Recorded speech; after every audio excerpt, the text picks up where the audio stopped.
Hello my dear students and welcome to the new lesson. So in this lesson we are doing one more program to calculate sum of n numbers. So of course सबसे पहले तो बताना होगा कि what is n यानी क्या है.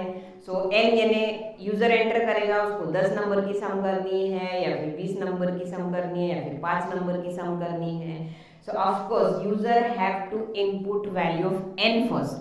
So let us see what the logic of this program is. So input n की वैल्यू पहले यूजर एंटर करेगा. Then after inputting n, so of course उसको क्या करना होगा. अभी n तो बता दिया कि बस ओके 10 नंबर की सपोज सम करनी है, तो ऑफ कोर्स अब यूजर को क्या करने होंगे, 10 नंबर एंटर करने होंगे और कंप्यूटर ने उन 10 नंबर की क्या करनी चाहिए, सम करके मुझे देनी चाहिए. So how to do it. Observe that what you will do in such case. अगर मैन्युअली मुझे अगर किसी ने 10 नंबर दे दिए हैं तो मैं मैन्युअली कैसे करती हूँ, पहले वो आप यानी सोचो कि कैसे करते हैं हम.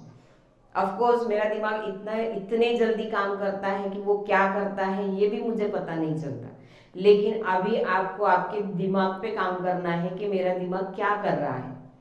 सो ऑफ कोर्स आप देखो, 10 नंबर अगर किसी ने दिए हैं तो मैं सम कैसे करती हूँ. सपोज 10 नंबर ने किसी ने दे दिए, सपोज ये है 10, 15, 6, 3, 2 एंड सो ऑन, ऐसे 10 नंबर दे दिए. तो ऑफ कोर्स हम सम कैसे करते हैं, देखो हम एक एक नंबर ऐड करते जाते हैं. We will read the number.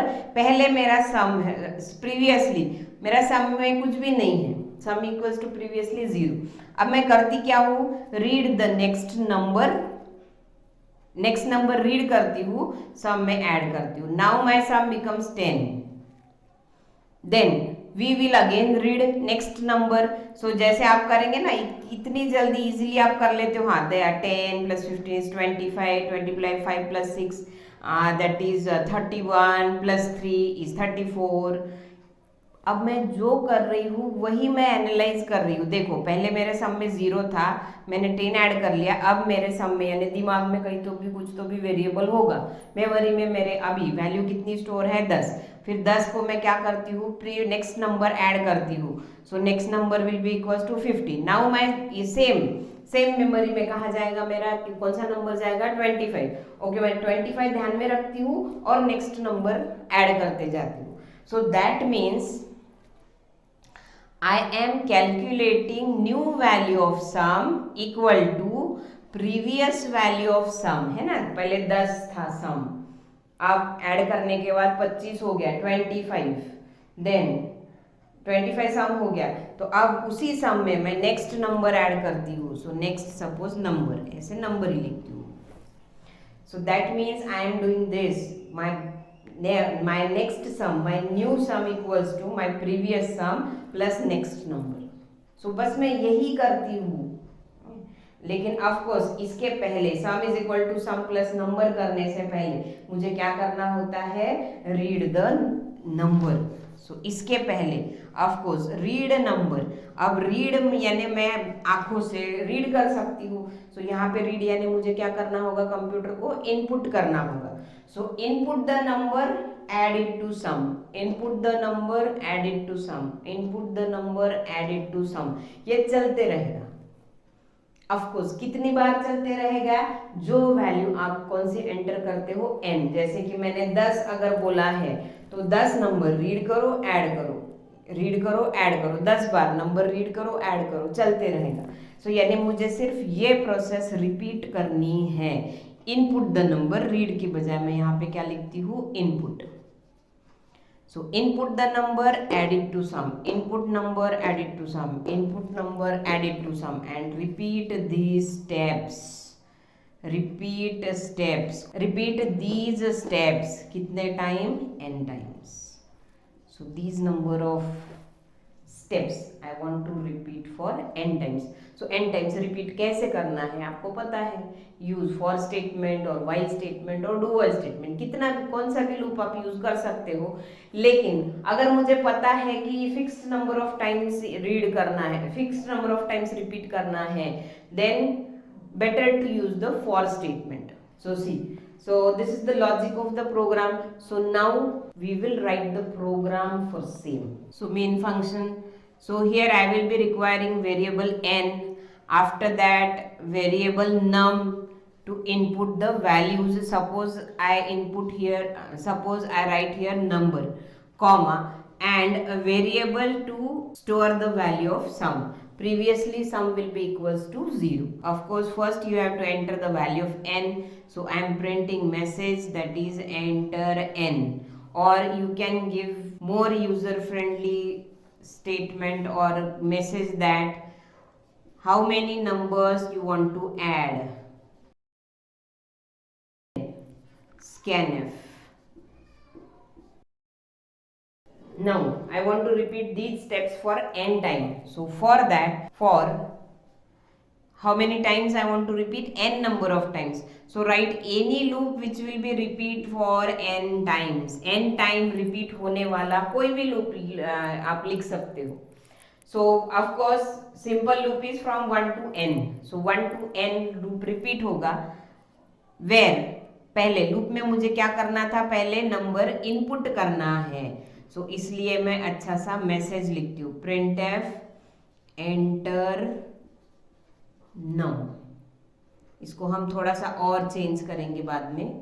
Then scanf number. So number store करने के लिए वेरिएबल भी मैंने यूज किया है नंबर. सो नंबर रीड करने के बाद, so number read करने के बाद add it to sum. So we have seen that statement sum is equal to sum plus number, and we know that instead of this we can use the shorthand operator also. So if you remember, shorthand operator for this such type of statement will be, मैं यहाँ पे comment में लिखती हूँ, you can use this statement also, sum plus equal to number. So this is the comment.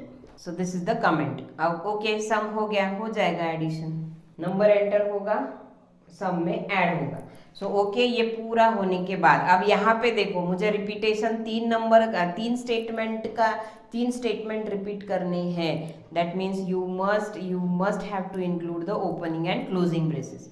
और ये होने के बाद में प्रिंट करो सम इक्वल टू सम की value.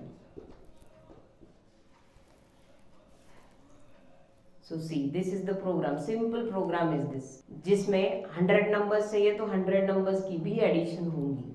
So see here how. So see here sum equals to 0. Sum में पहले कितनी वैल्यू होंगी आपकी? 0. Suppose this is sum. So sum contains previously value 0. So now how many numbers you want to add? Message आ जाएगा. So scanf n.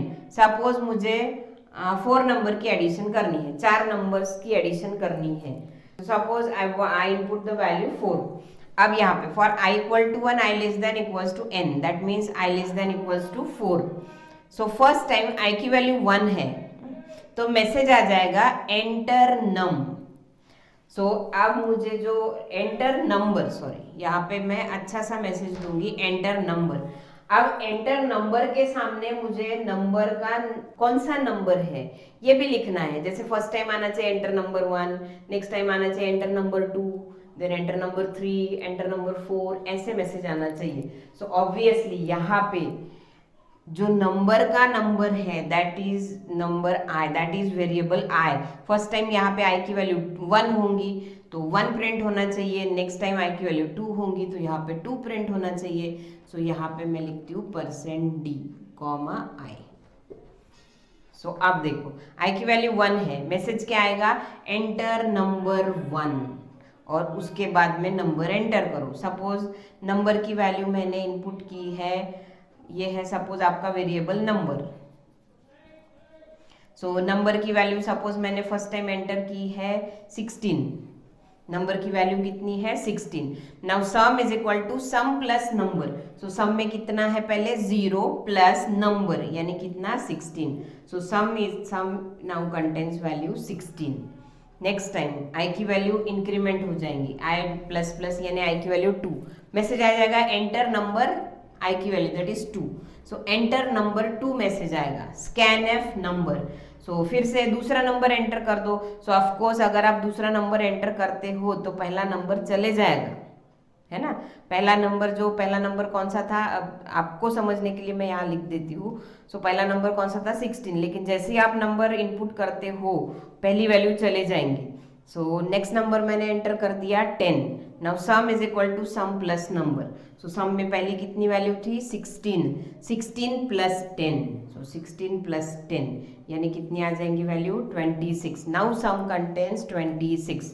फिर से ऊपर गया ना आई प्लस प्लस यानी आई की वैल्यू 3, एंटर नंबर 3, ऐसे मैसेज आएगा। Again scanf number. So ये 10 वैल्यू चले जाएंगी, इसकी जगह पे नया नंबर यूजर एंटर करेगा। सो सपोज यूजर ने एंटर कर दिया 6। Again sum is equal to sum plus number. So sum में कितना है 26 प्लस नया नंबर। सो नया नंबर यानी कितना है 6। So that will be equals to 32। So sum में अब वैल्यू कितनी हो गई 32। फिर से ऊपर जाएगा, नाउ आई बिकम्स 4। मैसेज आएगा enter number 4, scan F number. So suppose अब नंबर मैंने एंटर कर दिया है, ये 6 चले जाएगा। नेक्स्ट नंबर इनपुट किया है suppose 15। Again sum is equal to sum plus previously sum में कितना है 32, 32 plus next number is 15, that means 40, 32 plus 15 that will be equals to 47। So फिर से ऊपर जाएगा i plus plus 5, but 5 less than equals to 4, condition false है। So 4 बार input करेगा number और उसको ऐड करेगा, इनपुट करेगा ऐड करेगा। ओके 4 हो गया, नीचे आ जाएगा sum is equal to sum की value, that is sum equals to कितनी आएगी आपकी value 47। So this is how the value of all the number, sum of all the numbers is calculated.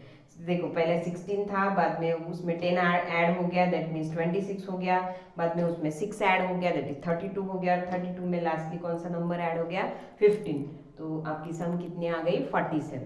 सो ऐसे आप जो नंबर n का input करते हो, सपोज n की वैल्यू मैंने 40 दे दी, so that means how many numbers you want to add. User ने अगर 40 दे दी है तो पूरे 40 बार ये रिपीट होगा, 40 बार नंबर एंटर होगा, सम में ऐड होगा, नंबर एंटर होगा ऐड होगा, नंबर एंटर होगा ऐड होगा।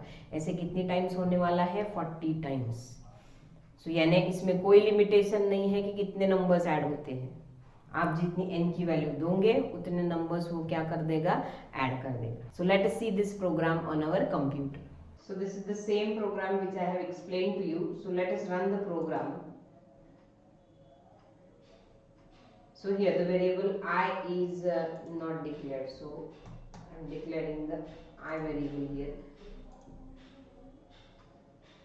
So see here the first message that they enter how many numbers you want to add is displayed. So suppose I want to add the 4 numbers. So I am inputting the values as 4. I am inputting the value as 4. So see the next message come, that is enter number 1. See here the message enter number I की value first time I is 1, so 1 is displayed here. So suppose first number I input is 85. Okay, so number will be inputted, that is 85. Now sum becomes 0 plus 85. Okay, next time फिर से control यहाँ जाएगा, now message that is enter number 2 is displayed. Suppose I input here value 50. Next time, but before inputting the next value, sum will occur in the memory. Sum ये value जो है वो memory में जाके store हो जाएगी. So next number I am inputting is say 9 and last value suppose I want to input 23. So see the sum is equals to 167. So you can test whether the sum is correct or not. 85 plus 50 plus 9 plus 23 should be value 167. So this is how you can, whichever number you input here, so यहाँ पे जो value input करते हो, that many number of values will be inputted and the sum will be displayed at the last. मैं यहाँ पे 40 भी अगर एंटर करती हूँ तो 40 नंबर मुझे पूछेगा और लास्ट में उसकी सम डिस्प्ले हो. So I again tell you that please try to do this program on your own. आपको प्रोग्रामिंग की प्रैक्टिस करने के लिए आप खुद हो के प्रोग्राम करो.